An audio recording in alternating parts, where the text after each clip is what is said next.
크립토 시장을 면밀하게 들여다보는 시간. 안녕하세요. 오늘의 코인 진행의 권지영입니다. 아침부터 정말 숨이 턱턱 막히는 날씨가 계속되고 있습니다. 우리 시장의 열기가 이렇게 후끈해지면 좋을 텐데 라는 생각이 들죠. 하지만 우리 시장 들여다봤을 때 조금은 뜨뜻미지근한 분위기가 이어지고 있는 상황입니다. 하지만 이럴 때가 가장 중요하다라는 건 저희 방송에서 매번 강조해드리고 있죠. 이럴 때 전략을 잘 세워놔야지만 앞으로의 방향성이 명확해질 때 여러분이 수익을 챙길 수 있지 않을까라는 생각 듭니다. 오늘도 저희 방송 끝까지 함께 하시면서 전문가님 의 전략에서 힌트 얻어가 보시기 바랍니다. 일단 간밤에 마감된 뉴욕 증시 상황부터 살펴보도록 하겠습니다. 자, 뉴욕 증시는 3대 지수가 일제히 하락하면서 한 주를 시작했습니다. 다우지수는 0.94% 밀렸고요. S&P 500 지수도 0.79%, 나스닥 지수까지 0.92% 하락하면서 다시 한번 조금 하락 압력이 가해졌다라고 볼 수 있겠습니다. 트럼프 대통령이 관세율이 적힌 서한을 한국과 일본을 포함한 14개 국가에 보냈는데요. 관세 유예 기간이 8월 1일로 연장이 되기는 했지만 우선 당장의 관세에 대한 불확실성이 커졌다. 여기에 지금 시장은 집중을 한 모습이었습니다. 하지만 지난 4월에 처음으로 상호관세를 발표했을 때만큼 매도세가 나타나지는 않았습니다. 트럼프 대통령이 결국에는 협상을 진행할 것이다 라는 심리가 작용을 하는 거죠. 잠깐 흔들렸지만 빠르게 다시 회복할 수 있는지 오늘 밤에 한번 지켜봐야 될 것 같습니다. 자, 그럼 크립토 시장으로 한번 넘어가 보시죠. 어떤 이슈들이 있었는지 헤드라인 통해서 살펴보도록 하겠습니다. 자, 봉크와 관련된 얘기부터 이더리움의 물량 이동에 관련된 얘기 한번 짚어보시죠. 첫 번째 내용 열어보겠습니다. 자, 솔라나 기반의 대표적인 밈코인 봉크가 일주일 사이에 급등하는 모습이 나타났습니다. 일주일 전 대비해서 50% 넘게 오름세를 보였는데요. 현지 시간으로 7일에는 코인게코에서 가장 많이 검색된 코인 1위의 이름을 올리기도 했습니다. 봉크의 상승 요인 중에 가장 큰 부분을 차지하는 건 2배 레버리지의 봉크 ETF 출시가 신청됐다라는 소식이었습니다. 상장이 빠르면 오는 16일에 가능하다고 알려졌는데요. 신청이 승인되는지 그 여부도 중요하겠지만 확실히 지금은 기대감이 실렸다라고 볼 수 있는 시점입니다. 그리고 봉크 생태계에 직접 통합된 신규 밈코인 런치패드 봉크펀의 기세도 무서운 상황입니다. 런치패드 웹사이트라고 볼 수 있겠는데요. 이 런치패드 경쟁에서 공식적으로 1위를 차지를 했고요. 또 솔라나의 대표 플랫폼인 펌프펀을 추월했다는 점에서 이제는 주도권의 변화를 가져왔다. 이런 상징적인 의미까지 띈다고도 볼 수 있겠습니다. 단기적인 가격 전망에 대해서도 긍정적인 시그널이 많이 나오고 있는 봉크입니다. 과연 지금의 급등이 상승 랠리에 시동을 걸어줄 수 있을지 봉크의 측면에서 한번 살펴보시면 좋을 것 같습니다. 자, 두 번째 이슈로 넘어가 보시죠. 자, 이번에는 이더리움의 물량에 관련된 얘기 한번 나눠보려고 합니다. 어제는 비트코인과 관련해서 물량 이동 얘기를 했었는데 오늘은 이더리움이 그 주인공이 됐죠. 우선 미국 정부가 FBI와 관련된 지갑에서 86개의 이더를 거래소로 이체한 게 확인이 됐습니다. 이런 이동은 보통 정부가 보유한 암호화폐를 매도하기 위한 움직임으로 해석이 됩니다. 법적 절차나 압수 등을 통해서 확보한 암호화폐를 매도하려는구나 라고 해석을 해볼 수가 있는 거죠. 많은 양은 아니지만 이더리움 가격에 그래도 어느 정도의 하락 압력은 가해질 수 있다는 거 체크를 해봐야 될 것 같습니다. 그리고 또 하나의 이동은 10년 만에 깨어난 주소에서 발생했습니다. 이더리움의 채굴이 시작되기도 전에 정말 초창기 네트워크 기여자에게 제공됐던 코인이 지금 이동이 된 건데요. 당시의 개당 가격은 50센트도 되지 않았습니다.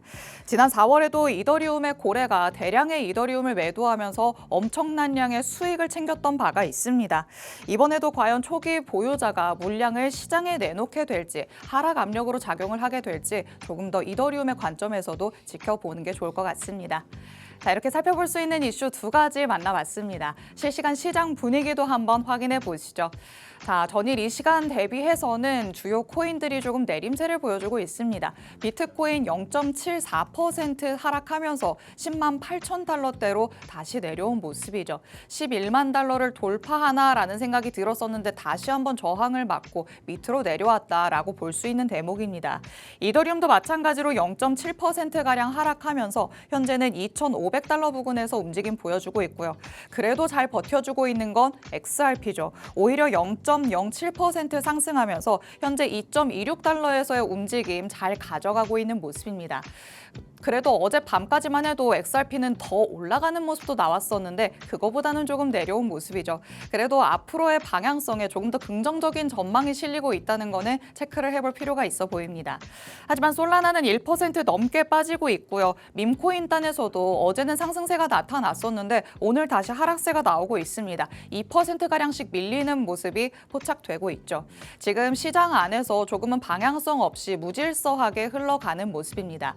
트럼프 대통령과 관련해서 관세 얘기가 나오기 때문에 암호화폐 시장에도 영향을 미친다라고 볼 수 있겠죠. 앞으로의 방향성을 체크하는 게 중요할 것 같고요. 전략 세우는 건 그 안에서 한번 찾아봐야 될 것 같습니다.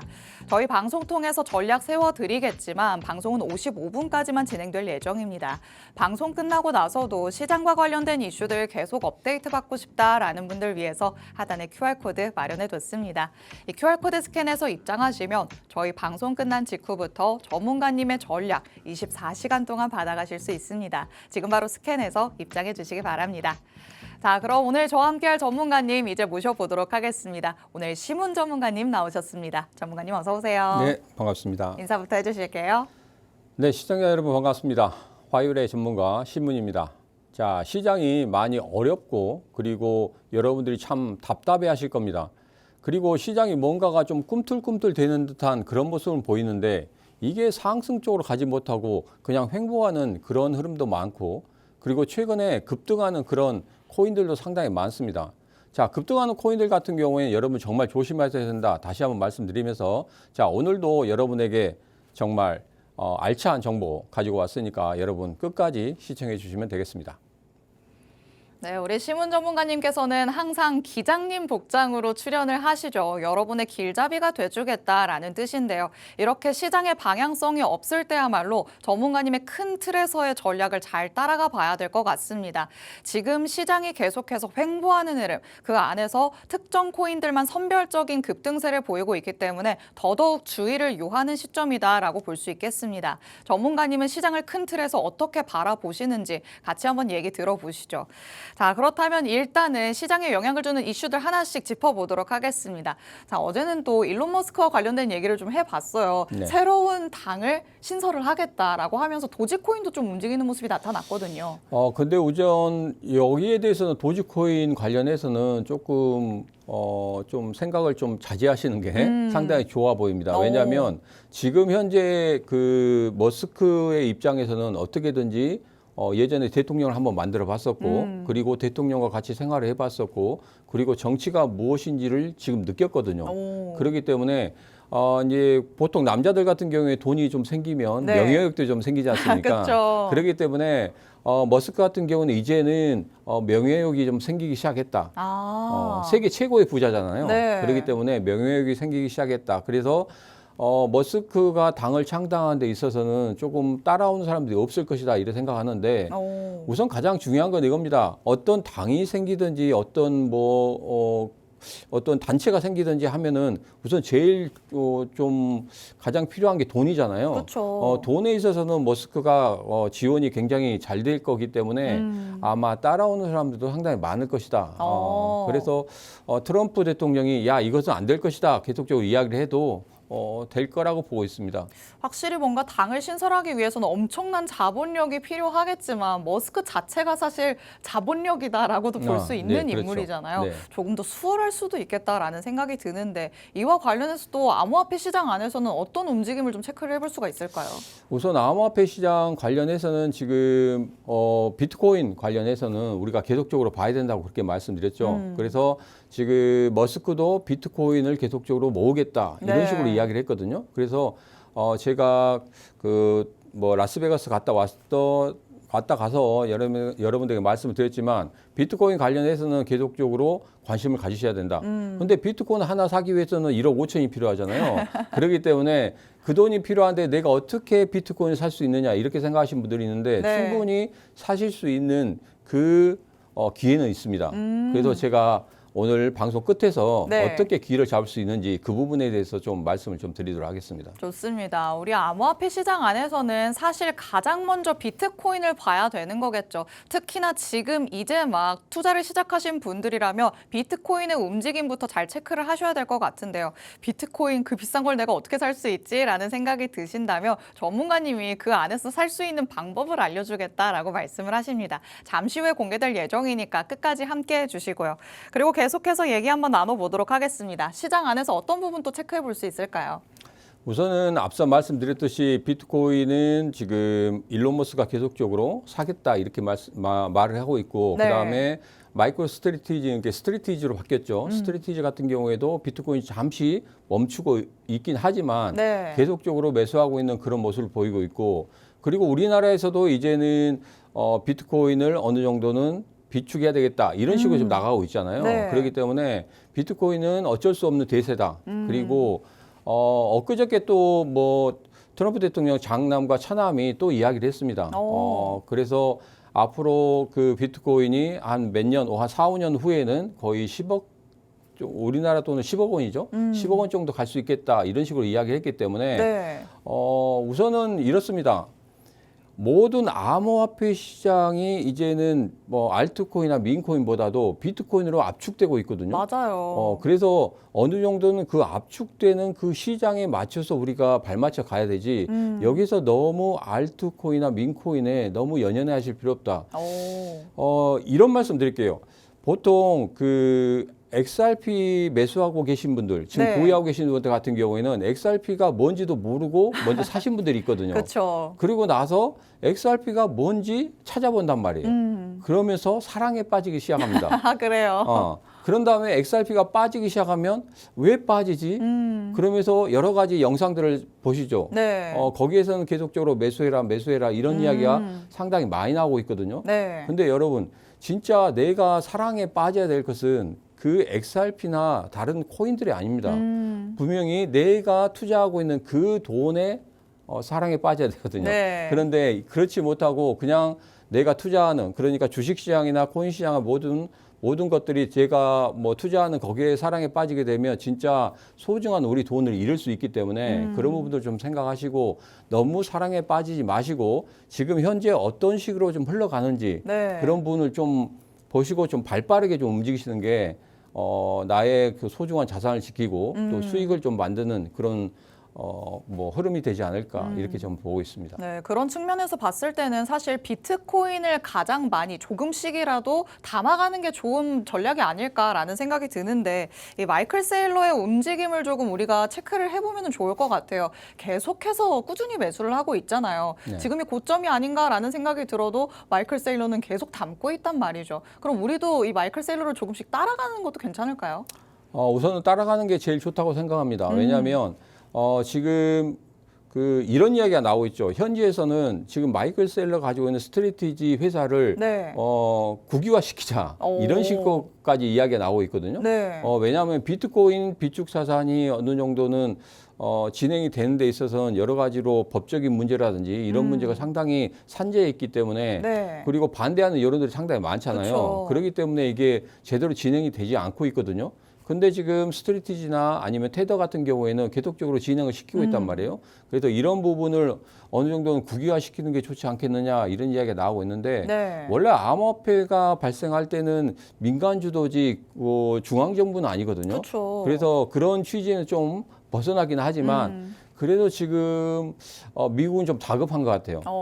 다급한 것 같고 그리고 스테이블 코인 관련해서도 지금 굉장히 차를 가고 있죠. 예, 그게 이제 앞으로 이제 기축통화로서 달러가 최고의 지위를 갖기 위한 그런 포석이긴 한데 네. 우리나라의 뭐 스테이블 코인 관련해서도 지금 한국은행에서 좀 중앙 집권화를 하려고 하는 그런 모습을 보이고 있거든요. 네. 그렇게 되면 솔직히 안 됩니다. 오. 왜냐하면 원화 스테이블 코인 같은 경우에는 외국에 나가서 쓸 수 있는 그런 게 별로 없거든요. 그렇죠. 그런데 민간 주도로 한다고 하면은 예를 들어서 삼성전자가 한다고 하면은 삼성전자가 외국에 결제를 할 때 원화 스테이블 코인으로 또 결제할 수도 있잖아요. 네. 그런 식으로 해서 민간 업체들이 계속적으로 사용을 하게 된다고 하면은 그게 좀 더 확대가 될 수 있는데 한국은행에서 한다고 하면은 아무래도 위축되겠죠. 그렇죠. 그죠? 그리고 뭐 외국에서도 그냥 한국은행에서 한다고 하면 외국에서 굳이 뭐 원화 스테이블 코인을 사용할 필요는 없고 요즘에 뭐 많이 사용되는 뭐 테더라든지 네. 이런 식으로 사용하면 거의 뭐 외국의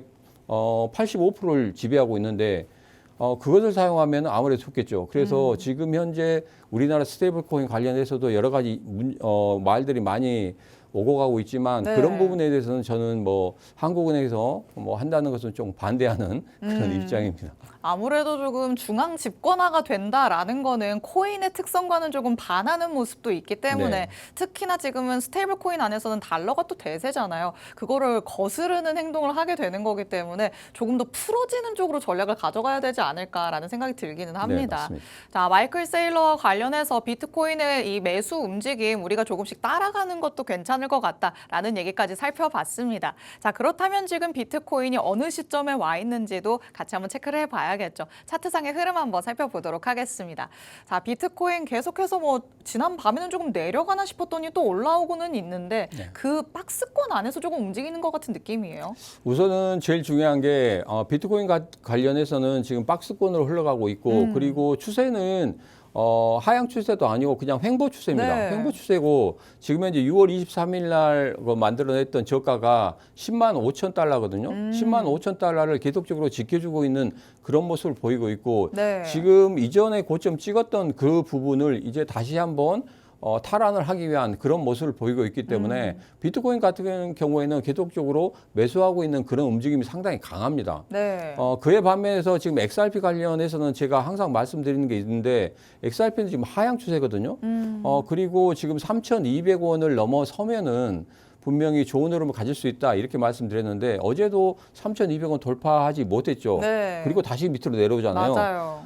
힘이 상당히 약합니다. 뭐냐면 비트코인 관련해서는 어떻게든지 거래량이 좀 들어오는 그런 모습을 보이고 있는데 우리 XRP 같은 경우에는 거래량이 들어오지 않기 때문에 조금 흐름이 좀 안 좋거든요. 네. 그래서 지금 같은 경우에는 XRP에 너무 사랑에 빠지지 마시고 어느 정도 수익이 낮다 싶으면 네. 수익 좀 챙기시고 좀 아쉽다 하면은 내가 가지고 있는 100%에서 50% 정도 매도하시고 50% 갖고 더 가시는 게 상당히 좋지 않나 이런 생각을 하고 있습니다. 비트코인과 관련해서 XRP까지 덧붙여서 말씀을 해주셨습니다. 사실 그 누구도 아니라 우리 심은 전문가님께서 XRP에 대해서 이렇게 얘기를 하신다는 건 정말 우리가 주의를 기울여야 될 시점이구나라고 생각을 해볼 수 있을 것 같은데요.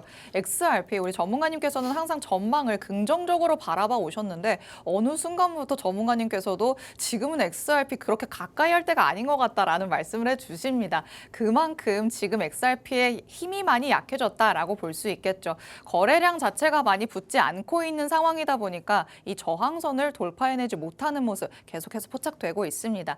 너무 알트코인 쪽으로 시선을 돌리기보다는 지금은 비트코인 중심이 어디로 가고 있는지를 잘 파악을 해봐야 되는 대목이 아닐까라는 생각이 듭니다. 자, 그러면 이런 상황 안에서 조금씩 이슈를 더 살펴보도록 하겠습니다. 자, 지금은 이슈에 조금 민감하게 움직이는 것 같은 느낌이 들어요, 시장이. 어떤 것들이 또 영향을 주고 있을까요? 오늘 원래 준비해 오는 게 너무 거시적이죠. 너무 큰 것에 대해서 말씀드리고 있는데 네. 이전에 뭐 트럼프 대통령과 이스라엘 제가 음모론에 대해서 말씀드렸죠. 맞아요. 서서히 좀 나타나고 있습니다. 제 음모론을 말씀드린 것에 대해서 서서히 나타나고 있고 지금 이스라엘과 이란 같은 경우에도 휴전 협상하고 난 이후에 네. 다시 또 만났는데도 깨졌죠. 계속적으로 결렬이 되고 있습니다. 그러니까 이 둘 사이에는 결코 뭐 해결될 수 있는 상황은 아니다. 네. 그리고 이란 같은 경우에도 내가 이스라엘에게 승리했다 이렇게 이야기를 하고 있고 이스라엘도 뭐 전례 없는 그런 승리를 거뒀다 이런 식으로 자화자찬을 하고 서로가 있거든요. 승리했다고 하는 거군요. 그렇죠. 그러다 보니까 이 전쟁이 끝나지는 않고 다시 한번 발발할 수도 있겠다 이렇게 보시면 되겠습니다. 네. 그래서 제가 우리 XRP를 부정적으로 계속적으로 말씀드리는 건 아니고 제가 왜냐하면 지금 현재 하락 추세에 있는데 여기서 계속적으로 가지고 가기에는 너무나 힘들다 그쵸. 이런 말씀 드리는 거거든요. 그래서 아주 많이 빠질 때 같은 경우에는 한 1,900원까지도 빠질 수 있는 그런 상황이기 때문에 정말요? 네, 지금은 왜냐하면 지금 그러니까 돈이 많은 사람들 같은 경우에는 어떻게든지 지금 매수를 하고 있는 그런 모습을 간간히 보였었는데 최근에는 그렇게 매수 흐름이 전혀 보이지 않고 있고 그리고 좀 제가 이야기하는 조막송거래 같은 경우에는 지금 계속적으로 매도를 하고 있거든요.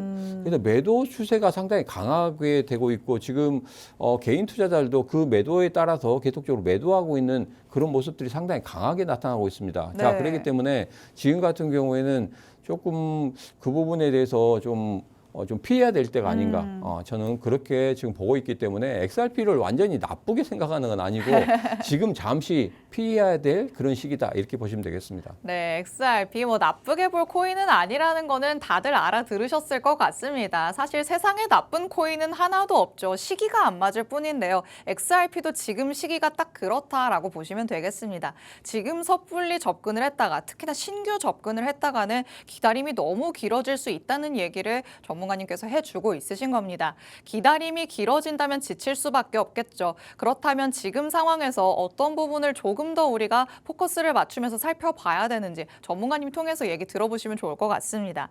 자, 그러면 시장 안에서 또 우리가 체크해 볼 수 있는 것들 어떤 게 있을까요? 또 하나는 브릭스입니다. 브릭스가 지금 한참 진행되고 있죠. 네. 러시아와 중국은 참여를 안 했지만 다른 뭐 인도나 브라질이나 전부 다 참여를 했습니다. 근데 예전에 브릭스 관련해서는 정말 중요하게 생각하는 게 있었는데 그때가 XRP에 대해서 이야기가 상당히 많이 나왔거든요. 암호화폐 결제부터 시작해서 전송 속도가 굉장히 빠르기 때문에 XRP를 러시아에서 테스트를 했었고 굉장히 좋은 반응을 얻어냈습니다. 그리고 다른 인도라든지 뭐 브라질이라든지 계속적으로 XRP를 사용한다고 이렇게 이야기를 했었는데 지금 같은 경우에는 그게 자체가 무너져 버렸거든요.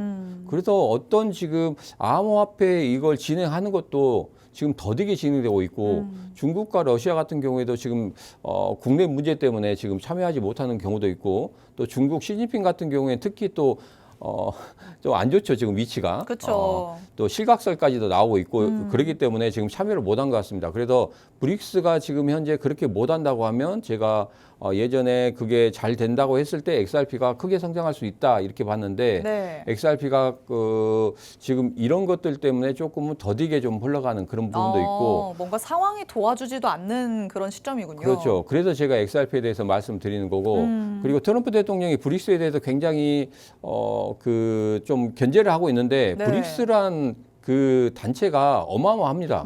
전 세계 거의 뭐 인구의 40%, 그리고 전체적인 뭐 GDP 같은 경우에도 거의 뭐 40%, 50%에 육박하는 그런 나라들이 모여 있기 때문에 미국이 솔직히 그 무시할 수 없는 그런 부분도 있죠. 그래서 아마 이 부분에 대한 이 싸움에 대한 것은 조금 더 진행되지 않을까. 그래서 지금 시간 관계상 제가 다 말씀을 드리지 못하니까 다음 시간에 다시 한번 브릭스 그 회의 내용에 대해서 좀 자세하게 좀 말씀드리도록 하겠습니다. 좋습니다. 자, 지금 암호화폐 시장에 여러 가지 이슈들이 영향을 주고 있는 상황입니다. 개별적인 호재들로 움직인다라고 하기보다는 전체적으로 거시적인 매크로적인 이슈들이 시장에 영향을 주고 있는 상황이라 전문가님께서 오늘은 큰 틀에서의 움직임을 잘 살펴봐 주셨습니다. 하지만 말씀해 주신 것처럼 저희 방송 시간이 한정되어 있기 때문에 이 안에서 너무 자세한 내용들을 설명해 드리기에는 시간이 조금 부족하다라는 생각이 듭니다. 그래서 전문가님께서는 항상 따로 또 라이브 방송도 진행을 하시잖아요. 네, 이번에는 지금 좀 여기서 좀 아쉽죠. 너무 시간이 짧기 때문에. 그쵸. 그래서 저희가 내일부터 오전 9시부터 저녁 7시까지 너튜브에서 계속적으로 방송을 합니다.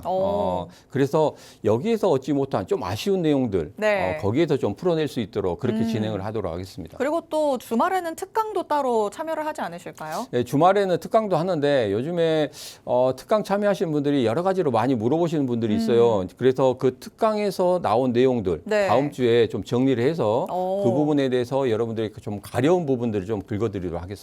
좋습니다. 자, 전문가님께서는 오늘의 코인에 항상 매주 화요일에 출연을 하시는데요. 다른 요일에도 전문가님 통해서 전략을 얻고 싶다라고 생각하시는 분들이 있으시겠죠. 이런 분들을 위해서 라이브 방송을 따로 진행하실 예정이라고 합니다. 이 라이브 방송에 참여하고 싶으신 분들 하단에 QR코드 스캔해서 입장하시면 방법 알아가실 수 있으니까요. 지금 바로 스캔해서 입장해 주시기 바랍니다.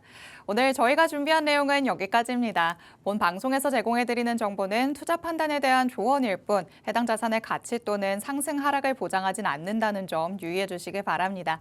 저희는 내일 이 시간에 더욱더 알찬 내용으로 돌아오도록 하겠습니다. 시청해주신 여러분 고맙습니다.